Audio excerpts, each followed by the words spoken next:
इस तरह लोगों से गन पॉइंट पर एतमाद का वोट लेना, सारी दुनिया को पता लग रहा है कि आपने रात से उन्हें बंद किया हुआ है। फिर आपने जो ख़त जारी किया उसमें आपने लिखा कि मैं 63 की कार्रवाई करके आपको डिस्क्वालीफाई करा दूंगा। आप ख़त ही अच्छा लिख देते कि आप अपने ज़मीर के मुताबिक वोट दें, आप अगर मुझे पसंद करते हैं तो ज़रूर दें, नहीं तो ना दें। कम से कम ख़त की लैंग्वेज ही सियासी हो जाती। गजब बेइज्जती है। बड़ी उम्मीदें थी, लेकिन मेरे हिसाब से सरफराज साहब को लीडरशिप वेखो को पता है की करना है की नहीं करना, बैटिंग करनी बॉलिंग करनी है, मौसम है की है। मेरे पास कोई अल्फाज नहीं है, मुझे माफ कर दे आप लोग सारे, मुझे छुट्टी दे दें। हेलो दोस्तों, कैसे हैं आप सभी दोस्तों। आज हम जो है पाकिस्तानी मीडिया का एकदम लेटेस्ट वीडियो देखने वाले हैं। लेकिन दोस्तों सबसे पहले हम डिस्कस करने वाले हैं कि पाकिस्तानी मीडिया इंडिया के बारे में क्या डिस्कस कर रहा है। दोस्तों पाकिस्तानी मीडिया कभी भी इंडिया के बारे में पॉजिटिविटी की बातें जो है डिस्कस नहीं करता है, बल्कि ये कहता है कि इंडिया की इकोनॉमी डिप्लोमेसी बहुत ज़्यादा जो है अच्छी है, जिसकी वजह से इंडिया ने पाकिस्तान को आइसोलेट कर दिया है। तो दोस्तों इसमें कोई शक नहीं है, क्योंकि इंडिया इतना आगे जा चुका है कि पाकिस्तान अब उसका मुकाबला किसी भी फील्ड में नहीं कर सकता। तो दोस्तों चलिए वीडियो देख लेते हैं। वीडियो देखने के बाद बाकी सारी बातों पर डिस्कस करेंगे। आपने गुज़श्ता प्रोग्राम में इमरान खान साहब को मुखातिब करते हुए कहा कि आप खुद को टीम लीडर कहते हैं, लेकिन आपके लोग बिक गए और आप उनको मुत्तहिद करके नहीं रख सके। लेकिन आज के एतमाद के वोट के लिए ना सिर्फ सुनने में आया कि रात भर निगरानी की गई तमाम MNAs की कि कोई इधर उधर ना हो जाए, बल्कि आज वजीर आजम ने कामयाबी से एतमाद का वोट भी हासिल कर लिया है। इस सूरत हाल पर अब क्या तबसरा करेंगे? को पहली दफा थोड़ी हुआ है। हमने सादिक संजरानी के अदम एतमाद में देखा कि 65 लोगों ने उठ के अदम एतमाद की हिमायत कर दी थी और फिर डब्बों में जाकर 15-20 वोट कम निकल आए थे। लोग खुलेआम तो अपनी अपनी पार्टियों के साथ वो सेनेटर्स खड़े थे, लेकिन जब सीक्रेट बैलेट पे आया तो उस वक्त उन्होंने सादिक संजरानी को वोट डाल दिया था। इससे पहले भी पाकिस्तान में ऐसा होता रहा है और हमने अदम एतमाद और एतमाद का खेल कोई नया तो नहीं देखा है। हाँ, इमरान खान साहब की कमज़ोरी ज़रूर जाहिर हुई है। ऐसा लगा है कि वो यूसुफ रज़ा गिलानी की जीत के बाद इस खौफ में मुब्तला हो गए थे कि मेरे खिलाफ अदम एतमाद भी आ सकता है और मैं अदम एतमाद से जा सकता हूँ, लिहाजा मुझे किसी तरह अपने ऊपर से अदम एतमाद का खौफ ख़त्म करना है और मैं एतमाद का वोट ले लूँ तो मैं 6 माह के लिए मुझे एक लाइफ लाइन मिल जाएगी। और आज का जो उनका स्टेप है वो पॉलिटिकली कोई उनकी मजबूती या उनके आला सियासी किरदार का मुजाहरा नहीं करता है। इस तरह लोगों से गन पॉइंट पर एतमाद का वोट लेना, सारी दुनिया को पता लग रहा है कि आपने रात से उन्हें बंद किया हुआ है। फिर आपने जो ख़त जारी किया उसमें आपने लिखा कि मैं 63 की कार्रवाई करके आपको डिस्क्वालीफाई करा दूंगा। आप ख़त ही अच्छा लिख देते कि आप अपने ज़मीर के मुताबिक वोट दें, आप अगर मुझे पसंद करते हैं तो ज़रूर दें, नहीं तो ना दें। कम से कम ख़त की लैंग्वेज ही सियासी हो जाती।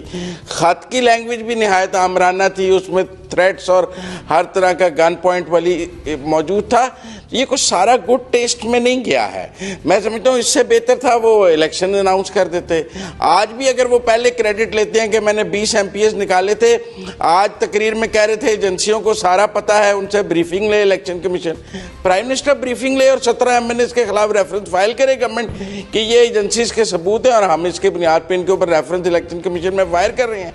रोज यूसुफ रज़ा गिलानी का इलेक्शन का रिजल्ट तो रुकवाने जाते हैं, अपने 17 MNAs के खिलाफ रेफरेंस नहीं लेके जा सकते, क्योंकि अभी हुकूमत करनी है। जब इलेक्शन करीब आएगा फिर इन 17 को निकाल के भी बाद में कहेंगे पहले 20 भी इलेक्शन के करीब निकाले थे, ये 17 भी इलेक्शन के करीब निकालेंगे। पहले भी टर्म पूरी की थी, परवेज खटक की हुकूमत बचाई थी, आज अपनी हुकूमत बचा रहे हैं। सेम स्टाइल है। और देखें लोग जानते हैं, लोगों को इखलाकी इक़दार और ये मत समझाएं। जब आपके साथ जाली एफिडेविट देने वाला फैसल वाडा बैठा होगा, आप लोगों को कहेंगे कि जो दूसरे हैं उनके पास कामा था और मेरे वाले का जाली बयान हल्फी है।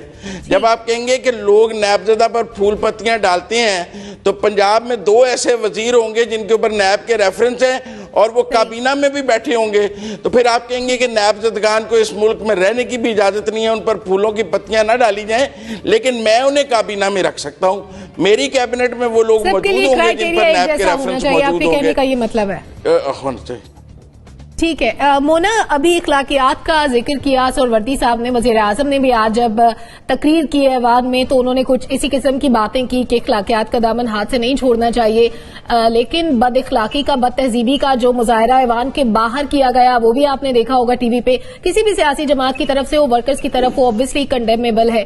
क्या सियासत का ये तरीका दुरुस्त है कि आप अपने मुखालिफ की बात ना सुने और उसको बात ना करने दें?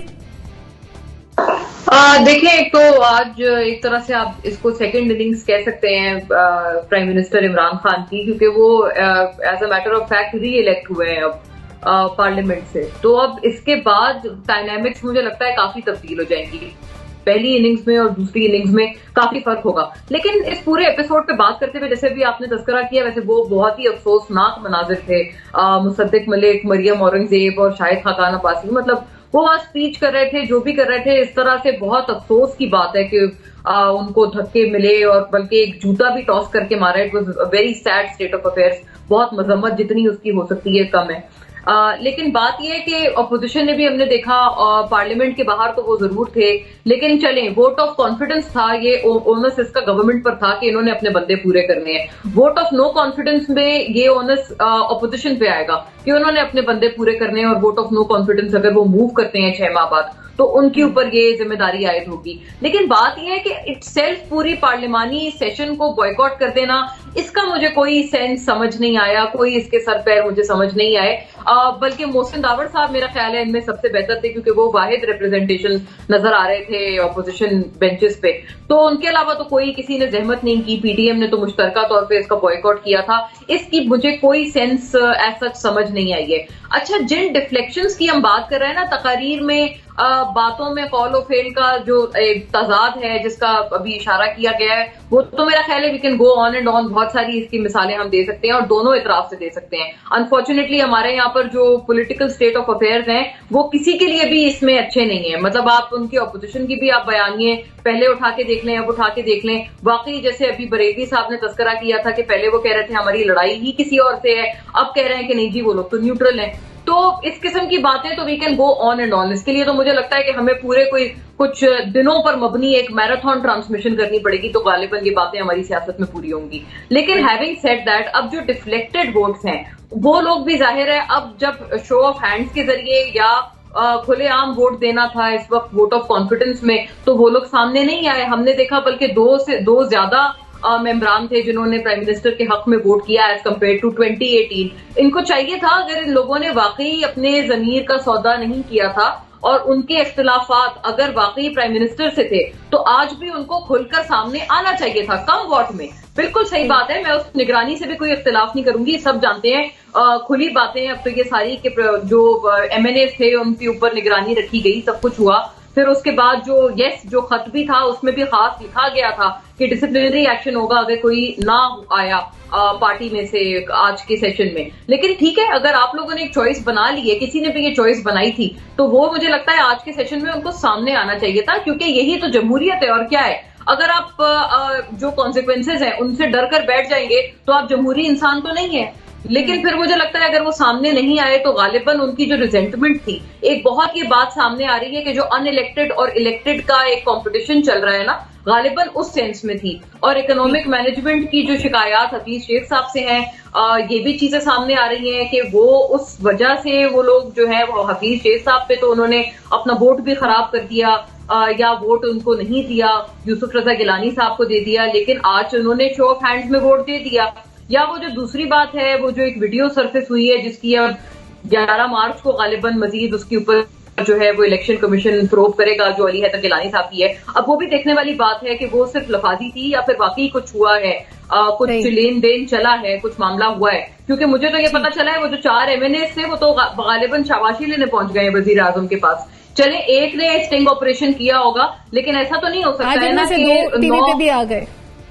हाँ, टीवी पे भी आ गए, तो ऐसा तो नहीं हो सकता कि सारे के सारे स्टिंग ऑपरेशन कर रहे थे। अगर बाकी सारे स्टिंग ऑपरेशन कर रहे थे तो वो वोट्स कहां से गायब हो गए जो कि हफीज शेख साहब को पढ़ने थे, और यूसुफ रजा गिलानी साहब की झोली में वो वोट्स कैसे आ गए। तो मुझे लगता है एक तो सोल सर्चिंग वजीर आजम इमरान खान को अपनी पार्टी के अंदर भी करनी है, इत्तेहादियों के साथ भी करनी है, क्योंकि हमें याद रखना चाहिए काफ लीग ने जो सपोर्ट पंजाब में दिया है, वो सपोर्ट गालिबन उन्होंने यूसुफ रजा गिलानी साहब के एपिसोड में नहीं दिया, वरना शायद सामने आ जाता जितनी खुशअस्लूबी से पंजाब में हो गए सेनेट इलेक्शंस। पार्टी के अंदर एहतसाब आपके कहने का मतलब ये कि हमने देखा था जी, जीडीए में भी हमने देखा था कि उन लोगों को सिंध से वोट नहीं पड़े, जबकि उन बेचारों ने दे दिए वोट पीटीआई के लोगों को। तो ये कुछ इंट्रोस्पेक्शन यहाँ से भी होने वाली है, सोल सर्चिंग होने वाली है, और गवर्नेंस सिर्फ इन 3 अल्फाज पे मुझे लगता है ये सेकंड इनिंग्स में इंतजार होना चाहिए। तक वीडियो देखने के लिए आपका बहुत बहुत धन्यवाद।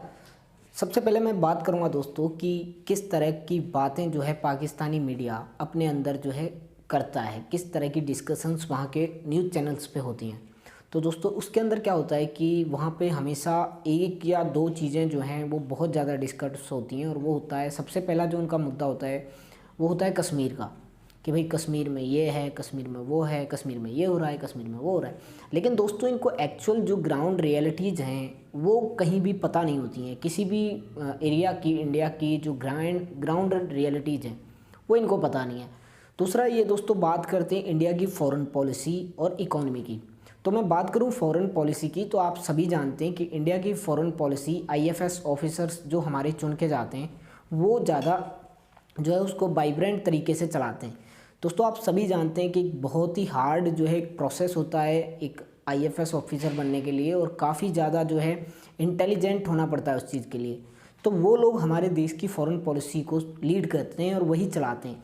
वहीं दूसरी तरफ आप अगर पाकिस्तान के अंदर देखेंगे तो वहाँ पे जो इस तरह की जो सर्विसेज में लोग जाते हैं उनको सिफारिश से एंट्री मिलती है। वहाँ पे जो है 2 नंबर के काम के ज़रिए आप पैसे वैसे देकर आप कहीं भी लग जाते हैं, आपकी किस तरह की अप्रोच है वो चीज़ वहाँ पे मैटर करती है। जबकि आप जानते हैं कि इंडिया में कंपटीशन होता है इस चीज़ के लिए, और एक ही बहुत ही ज़्यादा हार्ड कंपटीशन जो है क्लियर करके तब जाना पड़ता है आगे।